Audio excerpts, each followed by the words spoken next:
Muito bem, pessoal, vamos continuar aqui com o nosso tema de informática e tecnologia. No vídeo de hoje vamos falar um pouquinho sobre os principais componentes de hardware do seu computador e qual a funcionalidade de cada um deles. Mas antes, lembrando, se você ainda não é inscrito no meu canal, se você não segue o professor Márcio Chaves em uma das redes sociais, siga, pois nessas plataformas existem uma série de vídeos, um conjunto de dicas, materiais que podem lhe ajudar muito no seu processo de formação, tanto para concurso público quanto para você estudante. Enfim, não importa, o importante é que você siga o professor Márcio Chaves e se você tiver alguma dúvida ou sugestão de vídeo, é só mandar um WhatsApp para esse número que está aqui abaixo.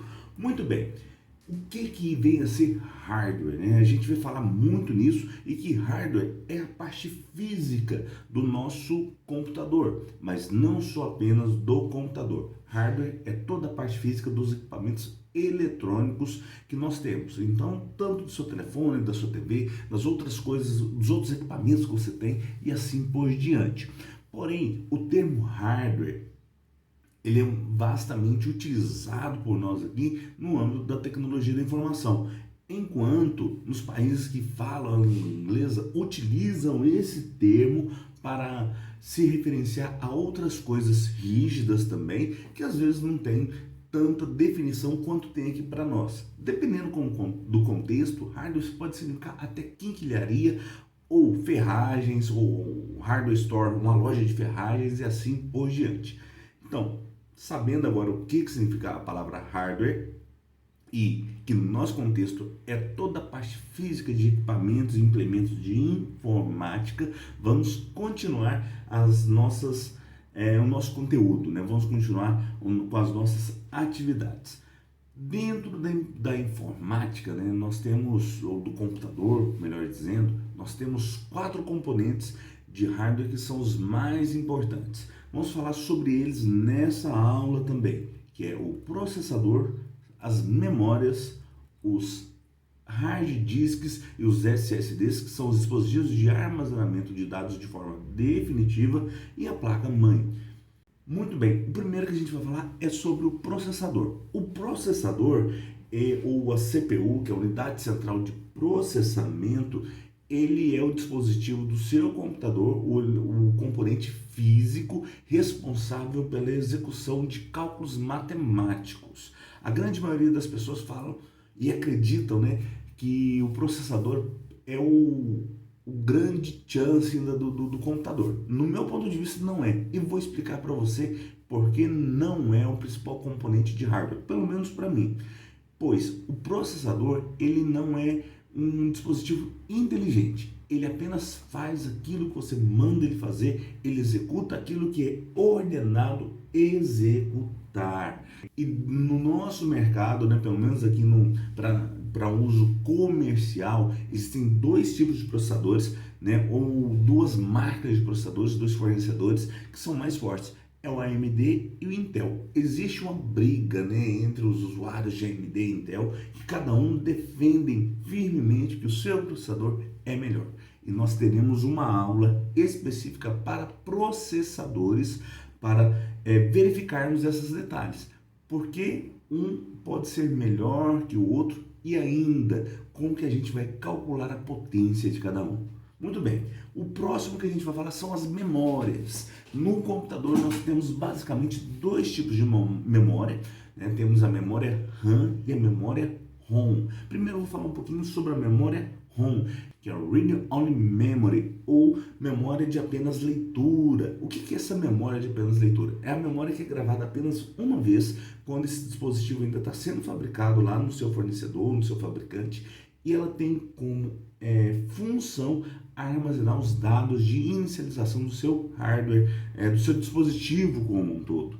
Então, nessa memória são gravados aspectos básicos, das funcionalidades do seu computador, do seu notebook, da sua Smart TV, do seu smartphone e assim por diante. Então, se um desses dispositivos está desligado, e quando você vai ligar, você pode reparar que ele vai carregar uma série de fatores, né? Vai carregar um sistema operacional, vai carregar o seu próprio sistema. Então, ali, antes de carregar o sistema operacional, que ele está carregando o próprio sistema, né? Que está dando o primeiro start, ele está fazendo a leitura dessa memória ROM.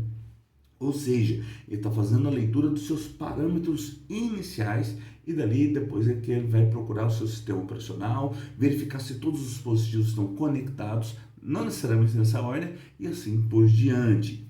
Já a memória RAM é a Random Access Memory, ou uma memória de acesso aleatório. O que isso quer dizer? Ela quer dizer que é uma memória que trabalha em conjunto com o processador, auxiliando na execução de tarefas. Essa segunda memória seria como uma mesa de trabalho. Toda vez que um profissional, um professor ou você vai estudar, você coloca sobre sua mesa de trabalho aqueles componentes, seus livros e os materiais que você precisa para realizar uma determinada tarefa, correto? Assim é a memória RAM em relação ao processador. Na memória RAM fica disponível a maior parte das coisas que o processador está precisando, a maior parte dos dados, né? Que ele está trabalhando, e para ficar de fácil acesso para ele poder executar. E aí, com isso, o processador fica trocando dados com essa memória, onde ele vai gravar dados, coletar dados dela para poder alimentar os softwares e assim por diante. Uma diferença básica entre essas duas memórias, né, além dessas funcionalidades que nós falamos, é que a memória RAM é a memória volátil, enquanto a ROM é a memória não volátil. O que isso quer dizer? Quer dizer que ela precisa estar energizada para poder funcionar, ou para poder gravar ou segurar a informação, entre aspas. Dessa forma, quando acontece uma queda de energia, né, é quando você perde lá o trabalho que você digitou, porque todo aquele conteúdo estava na memória RAM. Ele estava armazenando, mas de uma maneira temporária, e como ele precisa de energia elétrica para poder funcionar, você acabou perdendo tudo. Enquanto o que está lá na ROM, ele é gravado apenas uma vez e fica ali para sempre. O próximo dispositivo que a gente vai falar são os dispositivos de armazenamento de dados para nós usuários. Atualmente, a gente usa os HDs e os SSDs. O que é isso? E para que eles servem? Neles é que a gente grava os nossos arquivos, instala os sistemas operacionais, instala os softwares que nós utilizamos no nosso cotidiano e assim por diante. E qual que é a diferença, professor, de HD e SSD? Esse termo SSD ele é relativamente recente no mundo da informática. Talvez muitas pessoas ainda não viram falar dele. Ambos são tipos de hard disk, são tipos de HDs para o seu computador. Quando a gente fala o termo HD, a gente correlaciona diretamente no espaço de armazenamento, mas ambos são dispositivos de armazenamento de dados, efetivamente falando. E o HD é um pouco mais antigo, o hard disk, que é esse que está até na foto aqui do lado esquerdo. O hard disk ou disco rígido, né, ele tem esse nome porque ele realmente, em seu interior, utiliza um disco que tem uma gravação de trilhas, e essa gravação de trilhas é onde fica armazenado os seus dados. Enquanto o SSD, que é um Solid State Drive, é como se fosse um pendrive gigante. Então todo o processo de gravação e leitura de dados que acontece nele é feito de maneira eletrônica, enquanto no HD, que é o nosso primeiro, é feito ainda de forma física. Antigamente, né, na época que eu era estudante ainda, lá no início dos anos 2000, né, era muito comum você, quando ia gravar alguma coisa ou ler alguma coisa, você escutar esse HD trabalhando. Isso não acontece mais, né, com SSD. Então, o SSD oferece ao seu computador uma melhor performance. Não que ele vai ajudar no processamento, mas sim porque ele vai demandar menos esforços do seu computador, menos esforços da memória RAM, e bem como do processador, para poder gravar e fazer a leitura. A desvantagem dele em relação ao HD é que a sua capacidade de armazenamento é menor. Ele tem uma menor capacidade de armazenamento em relação ao HD.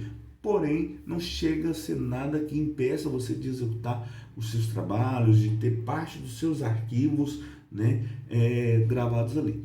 Isso também não é problema, pois atualmente nós utilizamos muito armazenamento em nuvem, ou seja, armazenamento direto em servidor.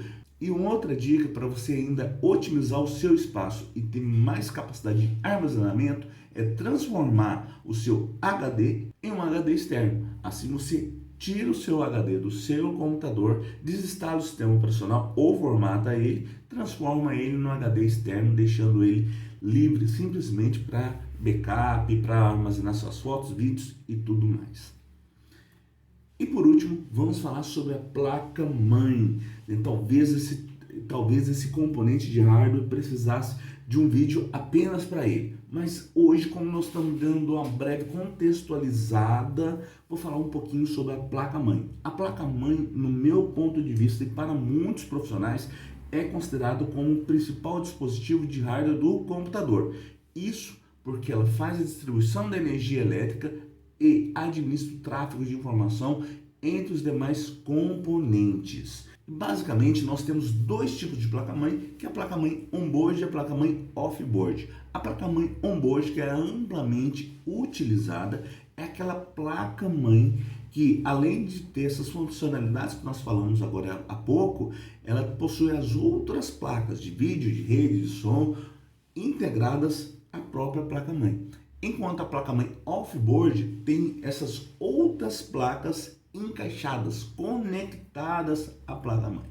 Qual que é a vantagem e desvantagem de cada uma e por que existem as duas? Como eu disse, quando eu estava começando os meus estudos, lá no início do ano 2000, as placas e os dispositivos de hardware eram um pouco limitados. Então você utilizava mais uma placa-mãe off-board quando você queria fazer um upgrade no seu computador ou queria dar a ele um pouco mais de potência em determinado aspecto. Então, o mesmo acontece hoje, mas não é necessário a gente fazer isso mais para usuários comuns, para usuários que têm uma baixa demanda de processamento. Quando eu falo uma baixa demanda de processamento, é para executar atividades do dia a dia, softwares de escritório, como um editor de texto, um editor de planilhas, para você fazer algo trivial. Agora, se você é um profissional, se você trabalha com edição de vídeo, com processamento de imagens complexas e demanda muito processamento do seu computador, aí talvez você precisará ou será aconselhável que você utilize algumas placas off-board. Nesse caso, podemos exemplificar uma placa de vídeo que às vezes um profissional de jogos ou quem trabalha com jogos gosta muito de utilizar. Essa placa ela já tem uma capacidade de processamento e memória direcionada apenas para a execução de vídeo. Sendo assim, ela vai demandar menos da memória RAM do seu computador, menos do seu processador principal, bem como menos da sua placa-mãe. Uma característica das placas-mães para podermos reconhecê-las como uma placa-mãe on-board ou off-board são as suas saídas. Note que aqui nós temos a saída de som e aqui nós temos o nosso HDMI. O que isso quer dizer? Quer dizer que a placa de vídeo, a placa de som dessa placa especificamente são integradas a essa placa-mãe e com isso ela se torna a placa-mãe on-board. Caso ela fosse off-board, ela teria outras placas conectadas a ela e essas mesmas saídas estariam um pouco mais distribuídas. Muito bem, esse foi o nosso conteúdo para a gente pincelar um pouquinho sobre hardware e os principais componentes de hardware do seu computador e na próxima aula nós vamos falar sobre softwares. Até lá, vamos nessa!